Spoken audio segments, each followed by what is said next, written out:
Bom, pessoal, sejam todos bem-vindos. Dogival aqui. Hoje nós vamos dar continuidade à nossa disciplina de nutrição de ruminantes do programa de pós-graduação em Ciência Animal e Pastagem da Universidade Federal do Agreste de Pernambuco. O tema da nossa aula hoje é fermentação, digestão, absorção e metabolismo de carboidratos. Antes de mais nada, é importante lembrar para vocês que essa aula ela precisa ser acompanhada também por materiais complementares previstos, né, as referências bibliográficas previstas lá na ementa da disciplina, na parte de bibliografia, e também da atualização junto com as revisões de literatura que eu encaminho para vocês via sala de aula virtual. Tudo bem? Então, vamos começar. Os carboidratos, eles de longe são as biomoléculas mais abundantes do planeta, né? Inclusive um carboidrato, a celulose, é o biopolímero ou polímero mais abundante, e os ruminantes, né, devido à sua simbiose com micro-organismos, eles têm capacidade de extrair energia dessa celulose e utilizá-la para suas funções vitais. Como esse processo ocorre, né? Esse processo ocorre através de uma simbiose com micro-organismos. Os micro-organismos, eles conseguem secretar enzimas e essas enzimas elas conseguem acessar a celulose, que é indigestível ou inacessível por enzimas produzidas por mamíferos. Para que a gente continue a falar sobre carboidratos, eu acho que se faz necessário uma divisão clara aqui entre aqueles carboidratos que são componentes da parede celular das plantas, também conhecidos como carboidratos fibrosos e ou carboidratos estruturais, e aqueles carboidratos que são componentes do conteúdo celular das plantas, que são os carboidratos não fibrosos, tá? Então esse termo fibra dentro de nutrição de ruminantes, ela tem uma abordagem plenamente nutricional, tá? Ela é um composto que tem uma digestibilidade nula ou muito baixa no trato gastrointestinal dos animais, que tem uma taxa de passagem lenta e que contribui para os processos de motilidade no trato gastrointestinal dos animais, tá? Ela é quimicamente, do ponto de vista químico, ela é bastante heterogênea, apresenta na sua composição a celulose, que é um polímero de carboidrato, a hemicelulose, que é um heteropolímero de carboidrato, além de pectina, traços de glucanos. Então a parede celular dos vegetais ela é quimicamente diversa e ela serve como base ou como substrato para o crescimento de uma grande população microbiana no rumen dos animais. Essa população microbiana ela consegue retirar energia. Nós vamos entender como isso ocorre. Um outro grupo de carboidrato também relevante para fins de nutrição e principalmente para aqueles animais em que se espera uma maior resposta produtiva são os carboidratos não fibrosos, entre os quais o amido provavelmente é o principal desses carboidratos. Esses carboidratos não fibrosos, eles não fazem parte da parede celular dos vegetais. E eles estão associados geralmente a carboidratos de mais fácil digestibilidade, que inclusive podem ser digeridos pelas enzimas do hospedeiro, dos mamíferos no caso. Isso não é verdade para os carboidratos fibrosos, por exemplo. Então, o principal representante dos carboidratos não fibrosos é o amido, mas isso não quer dizer que não existam outros, tá? Então, todos os monossacarídeos, disacarídeos, trissacarídeos, alguns oligosacarídeos também são carboidratos não fibrosos. Esses que eu acabei de citar compreendem dentro do grupo daqueles carboidratos que são solúveis, tá? O amido tem diferentes níveis de solubilidade. Pessoal, o que é importante ficar claro aqui? Eu espero que vocês lembrem que esses carboidratos, os fibrosos e os não fibrosos, eles apresentam um tipo de microbiota que prefere, né, fermentá-los. Isso é verdadeiro e o que vocês precisam lembrar é a abordagem que as bactérias irão fazer para esses carboidratos é muito similar, tá? Então, como é que funciona esse processo? Bem, todo o processo de digestão de fermentação microbiana dos carboidratos, ele vai ser feito, no caso de polímeros, extracelularmente. Isso quer dizer o quê? Que chegando um polímero, uma partícula, né, que possua celulose, na sua composição ou chegando a uma partícula de alimento que possua amido na sua composição, os processos de degradação eles vão ser extracelulares. As bactérias elas vão aderir a essa partícula, a esse polímero que possui esse carboidrato e elas vão secretar enzimas extracelulares. Essas enzimas extracelulares, elas têm nome de acordo com o tipo de carboidrato. O exemplo que eu dei de celulose, a bactéria vai excretar uma celulase microbiana, e o exemplo que eu dei de amido, a bactéria irá secretar uma amilase microbiana, tá? Essas enzimas elas irão fazer o trabalho delas, que nada mais é do que hidrolisar sucessivamente essa partícula de forragem, e no caso dos ruminantes tem um aspecto adicional, tá? A remastigação, ou seja, o processo de ruminação, contribui para aumentar as fissuras, degradar de forma mecânica esse material e expor esse material a uma maior atividade microbiana. Continuando, os carboidratos então fermentados pelas bactérias, a primeira abordagem microbiana ela vai ser extracelular ao corpo microbiano. Essas enzimas bacterianas, né, a celulase bacteriana e a amilase bacteriana, se tratando do tipo de carboidrato, elas vão agir externamente e isso vai gerar diversos produtos, geralmente di e trissacarídeos. Aqueles ditrisacarídeos provenientes da celulose vão ser a celobiose, a celotriose, e aqueles ditrisacarídeos provenientes do amido vai ser a maltose, a maltotriose. Tá? Então, esses ditrisacarídeos, eles também vão ser aproveitados por uma outra gama de micro-organismos e alguns deles vão dar origem, né, tanto à celobiose como à maltose, que são os derivados dessa molécula grandona. Então, imagina você, a celulose é um polímero com vários milhares de resíduos de glicose, o amido também é um polímero com milhares de resíduos de glicose, e esses resíduos de glicose eles serão quebrados por essas enzimas microbianas, a celulase e a amilase microbiana, e o que vai sobrar são moléculas pequenas, menores, tá? Principalmente monossacarídeos, disacarídeos e trissacarídeos. Imediatamente a obtenção desses compostos, e aí lembrem-se, numa estrutura de biofilme, né, esses compostos estão sendo gerados lá na estrutura do biofilme de aderência microbiana, o que vai acontecer? Esses compostos, principalmente os monossacarídeos, serão absorvidos pelos micro-organismos.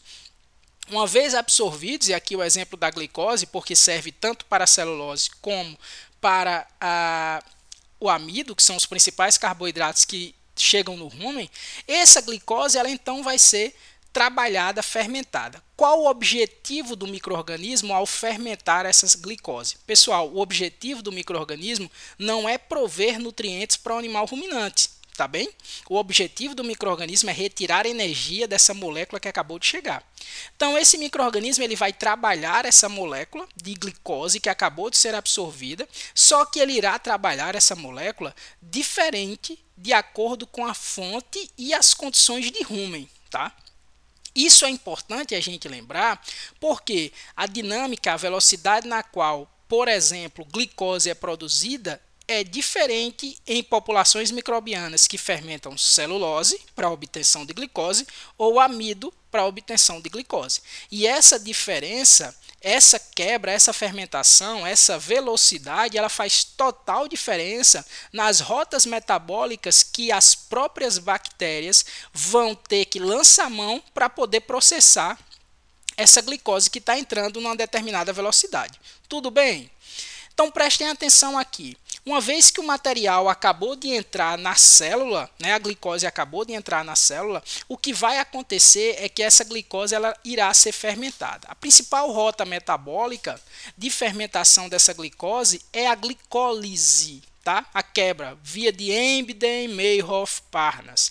Então essa via glicolítica, ela nada mais é do que um conjunto de 10 reações enzimáticas, na qual a glicose ela vai ser preparada para um processo de quebra, né? E posteriormente ela dará origem a duas moléculas de piruvato, um açúcar de 3 carbonos, uma triose de 3 carbonos chamada de piruvato. Bem, nesse processo de transformação da glicose em duas moléculas de piruvato, existem várias etapas, né?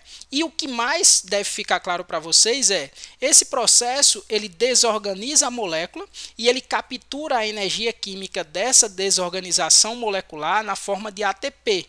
ATP é a moeda energética da qual a bactéria precisa para poder realizar suas funções orgânicas, dentre as quais crescimento, a mais importante. Então, para que a bactéria fermenta a glicose assim que ela absorve essa glicose no seu protoplasma celular? A bactéria ela vai fermentar essa glicose para que ela obtenha ATP, para que ela possa, por exemplo, crescer, se as condições forem favoráveis. Bem, eu falei para vocês que a glicose que entrou na célula do animal, ela vai ser fermentada a piruvato. Só que o que eu vou falar agora também é muito importante.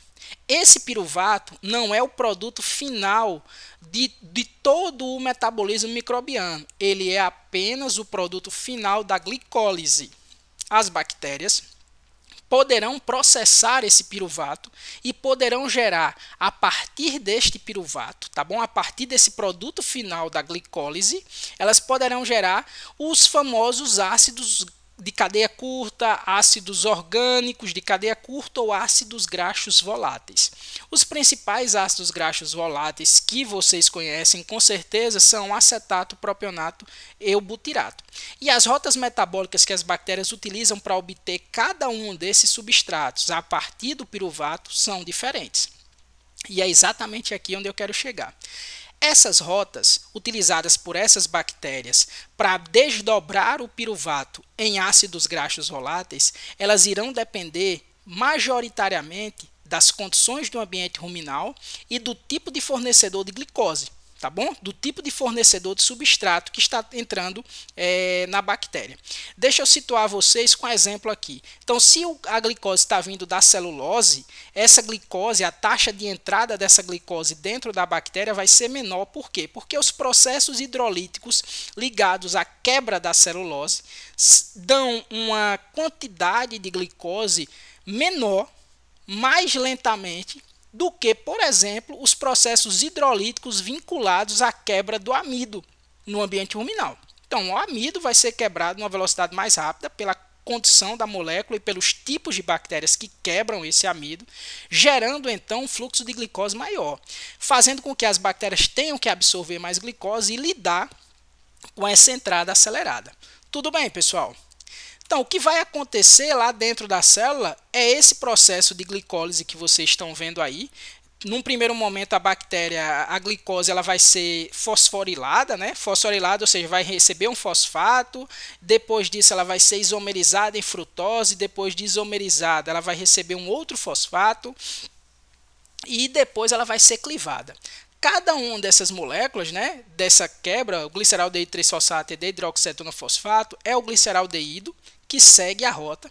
E esse gliceraldeído ele vai sofrer processos de fosforilação, e esses processos de fosforilação, desidratação, desfosforilação vão seguir até a geração do piruvato. Bem, na etapa 2 da glicólise, ou seja, a partir do gliceraldeído 3-fosfato, o que nós vamos ver é geração de ATP e geração de nicotinamida adenida do nucleotídeo reduzido, ou seja, de NADH. Isso é importante que vocês lembrem, porque é justamente esses NADH, ou a velocidade de síntese desses NADH reduzidos, ou seja, com hidrogênio, que vai determinar a velocidade que a bactéria processa essa glicose. Por que eu estou falando isso, pessoal? Porque essas coenzimas, esse NADH, elas precisam ser recicladas, tá? E aí a reciclagem, ou a taxa de reciclagem dessas coenzimas, ela é tão importante quanto para que a gente tenha os diferentes tipos de ácidos orgânicos produzidos a partir do piruvato. Tudo bem? Então, pessoal, o piruvato vai gerar cada um desses ácidos graxos voláteis, ou acetato, ou propionato, ou butirato, ou o lactato. Tá? O lactato não é um ácido graxo volátil, mas ele também é gerado em condições específicas dentro do ambiente ruminal. Normalmente, o acetato, que é um ácido graxo de 2 carbonos, durante o processo de geração, é aquele ácido graxo que vai gerar mais energia. Vejamos aqui, tá? Então, no processo de formação do acetato, o piruvato, tá certo? Ele vai ser convertido em acetil-CoA e esse acetil-CoA vai ser convertido em acetato. Se vocês observarem, o processo de conversão de piruvato a acetato, entre outras coisas, gera, além de ATP, gerará também NAD reduzido. Pessoal, isso é extremamente importante porque esse processo está vinculado ao processo em que eu consigo obter a maior quantidade de energia a partir de uma única molécula. Então prestem atenção, se a bactéria está querendo extrair o máximo de energia, se ela está necessitando de energia, ela vai acionar a rota metabólica de acetato. Basicamente, por que essa rota metabólica ela é importante? Porque você vai conseguir extrair o máximo de energia. A molécula, o acetato, é a molécula, o ácido graxo volátil mais oxidado, junto com o butirato, tá? Mas o acetato é o mais oxidado. Então, esse acetato, uma vez gerado a partir do piruvato, ele vai fazer com que a bactéria obtenha um rendimento de ATP muito maior do que ela obterá se ela trabalhar com o butirato ou com o propionato. Tudo bem, pessoal? Então, a rota metabólica do propionato, eu escolhi aqui utilizar a rota metabólica do succinato, mas para gerar propionato existem duas rotas metabólicas, do succinato, que é aquela que vai gerar ATP, e a rota metabólica do acrilato, que não gerará ATP, envolvido em reações fúteis, né? Então, se vocês repararem aqui, o propionato ele vai ser desdobrado a partir do fosfenol piruvato, tá bom? O piruvato vai ser gerado e ele vai ser desdobrado a malato, fumarato, succinato, succinil, até que nós tenhamos a molécula de propionato, mediante a geração de ATP e mediante a geração de NAD oxidado e alguns NADs, principalmente de NADs oxidados, tá? Por que que é importante eu falar sobre esses NAD oxidados para vocês aqui? Se vocês lembrarem do que normalmente nós escutamos a respeito das dietas que geram a maior quantidade de propionato, vocês vão ver que geralmente são aquelas dietas que apresentam um maior nível de concentrado, ou seja, que tem uma maior quantidade de grãos e farelos. Isso acontece por quê? Porque esses concentrados apresentam uma maior quantidade de amido, principalmente. E esse amido ele vai ser degradado em uma rápida velocidade, vai prover uma grande quantidade de glicose. Essa glicose vai adentrar ao corpo bacteriano e essa bactéria, na expectativa de utilizar essa glicose, ela vai metabolizá-la. Tá bem? Durante esse processo de metabolização, muitos NAD reduzidos são formados. Muito NADH, NAD reduzido é formado. E a bactéria precisa se livrar desse hidrogênio que está reduzindo o NAD, precisa oxidar esse NAD, essa coenzima, para que ela continue o processo de retirada de energia da glicose que está chegando. Tudo bem? Então, ela opta por rotas bioquímicas que sejam rotas que consumam o NADH e não produzam o NADH, ou rotas bioquímicas que não produzam ATP e consumam o NADH, que é o caso do acrilato. Tudo bem? Então o propionato ele é mais reduzido do que o acetato e uma característica do propionato não estão envolvidos processos de perda de carbono nessa molécula, uma vez que o propionato ele tem 3 carbonos, o mesmo número de carbonos do piruvato. Lembram-se? Glicose 6 carbonos, a glicose dá origem a 2 trioses, ou seja, 2 moléculas de piruvato, cada uma com 3 carbonos. Isso não é verdade para o acetato. Então vamos só voltar um pouquinho para que vocês vejam que no acetato que a gente tem uma descarboxilação. Essa descarboxilação vai formar o formato e também esse excesso de hidrogênio junto com esse dióxido de carbono aqui presente na síntese de acetato vai gerar o metano. Tá bom? Então o acetato ele implica em perdas maiores de energia proveniente da dieta do que o próprio propionato. Bem, para a gente trabalhar aqui também, nós temos o butirato.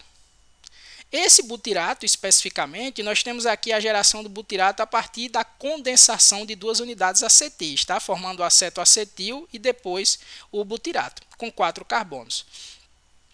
Essa molécula aqui ela vai ter 4 carbonos, o número maior de carbonos de todos os ácidos graxos voláteis, e ela também está associada a processos de oxidação de NAD e de geração de dióxido de carbono. Tudo bem, pessoal? Para que a gente finalize essa parte de fermentação e possa trabalhar com a parte de digestão, o que eu estou mostrando para vocês aqui são os diferentes tipos de polissacarídeos em cima, amido, pectina, hemicelulose, celulose e as frutosanas, os respectivos monossacarídeos ou oligossacarídeos que elas geram, tá? A galactose, a frutose, os ácidos hialurônicos, as pentoses, as dextrinas, a celobiose e a maltose. Então são monossacarídeos, a maltose, a celobiose, galactose, frutose e ácido urônico.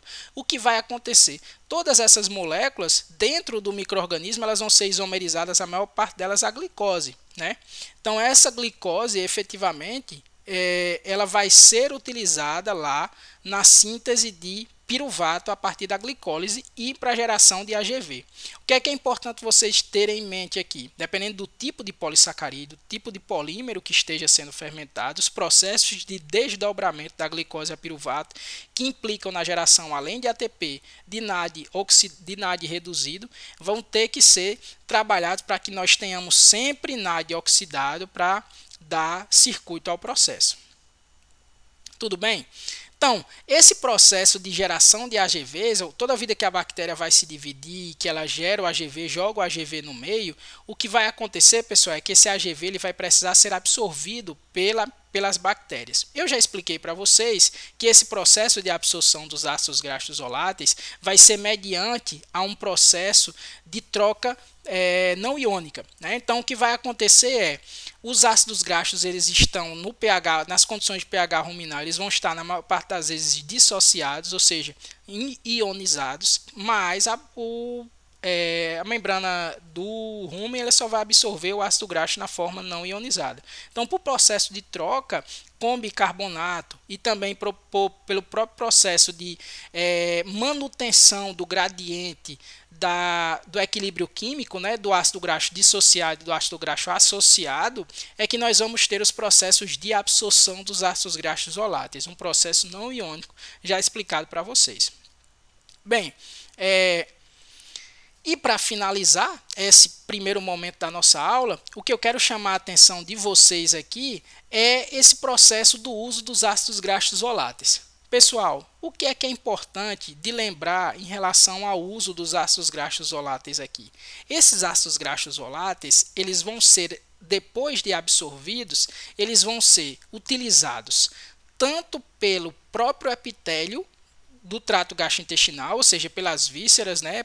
E também vão ser direcionados para o fígado via veia porta hepática, onde serão processados também no fígado.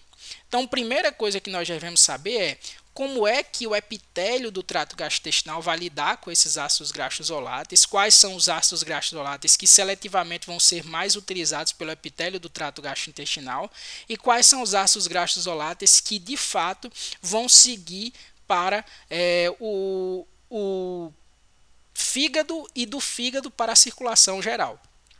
Então, dependendo do tipo de dieta que o ruminante tiver recebendo, se ele estiver recebendo uma dieta com a maior proporção de volumoso, né, capins, fenos, silagens, a proporção de acetato, a prevalência do acetato, ela vai ser muito maior em relação à prevalência do propionato dentro do ambiente ruminal. Enquanto que se o animal estiver sendo alimentado com a maior quantidade de concentrado, essa proporção de acetato ela pode ser muito próxima da de propionato, ou então ela pode ser maior, mas com a proporção de propionato também elevada, tá bom? Esse processo de diferenças aí, ele implica inclusive no uso de energia da própria dieta. Vocês têm que lembrar que a produção de acetato no ambiente ruminal implica em perdas gasosas. Essas perdas elas não são observadas lá na produção do propionato. Tudo bem, pessoal? Então, retornando para esse processo do uso dos ácidos graxos voláteis. Foram absorvidos, o epitélio do trato gastrointestinal ele vai utilizar parte do acetato e parte do butirato. Esse butirato, dentro do epitélio ruminal, ele vai ser completamente convertido a beta-hidroxibutirato, que é um corpo cetônico, tá? E esse beta-hidroxibutirato, ele vai atender algo como 90% de toda a demanda energética do próprio trato gastrointestinal, que não é pequena, tá? Então, fígado e vísceras juntos correspondem a mais de 50% da demanda energética do ruminante. Então, esse beta-hidroxibutirato gerado na dieta, ele vai ser um dos que vem do butirato, ele vai ser um dos principais utilizados para esse fim, tá certo? De demanda das vísceras, que frequentemente tem um processo de turnover, de troca de proteína extremamente extensivo, né? Elevado. Bem, o acetato e o propionato, né, também vão ser absorvidos. Entretanto, o acetato, a maior parte dele, e o propionato, a maior parte dele, terão destinos diferentes, tá? Ao chegar no fígado, o propionato que veio no sistema porta-hepático, ele vai ser, a maior parte dele vai ser transformado, convertido por neoglicogênese ou por gliconeogênese em glicose. Tá bom? Essa glicose neoglicogênica, a maior fonte dela nos ruminantes em estado alimentado é o propionato, tá certo? Então, o propionato, que é um ácido graxo de 3 carbonos, vai se envolver em processos de geração da glicose, tá bom? Então, nessas células ele vai se envolver com intermediários do ciclo de Krebs, lá vai gerar succinato, fumarato, e esses intermediários do ciclo de Krebs aí vão estar associados, malato, e esses intermediários vão estar associados com os processos de neoglicogênese, tá certo? Então, dessa forma aqui que eu estou mostrando para vocês. Tá? Então, o propionato ele vai se envolver nesses processos, entra como succinil-CoA, volta lá no ciclo de Krebs e aí ele vai por retorno no processo de neoglicogênese até gerar a glicose. Bem, e o acetato? O acetato, pessoal, ele vai estar envolvido, tá? Ele vai estar envolvido em todos os processos relacionados a atendimento das exigências gerais de energia do corpo do animal ruminante.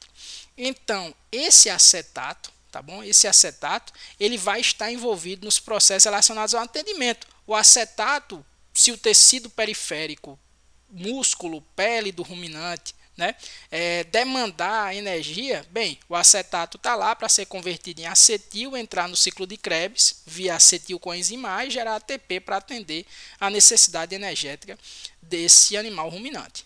Tudo bem?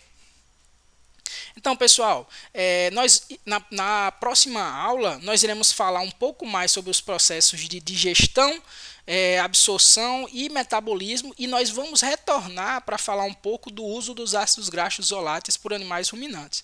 Bem, eu espero que tenha sido instrutivo para vocês, tá? Nós nos encontramos na próxima aula, ok?